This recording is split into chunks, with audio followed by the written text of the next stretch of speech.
राज्य सरकारने काढलेल्या मराठा आरक्षणाच्या GR वरून ओबीसी नेते आक्रमक झाले।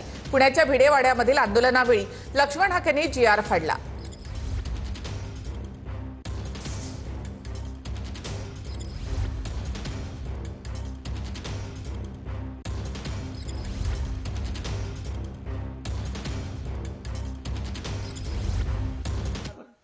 संविधान विरोधी आहे, मी बोललोच।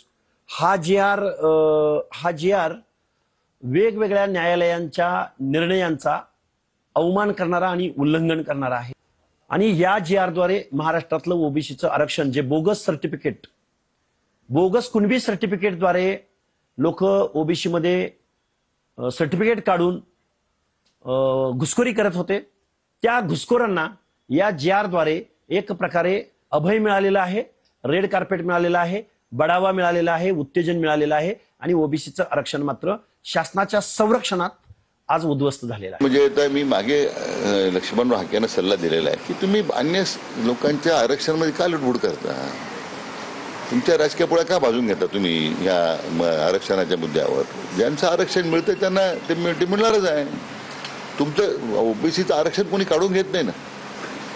मला वाटतं एखाद्या विषयाबद्दल उपसमितीचं अज्ञान आहे का आम्हाला काही कळत नाही।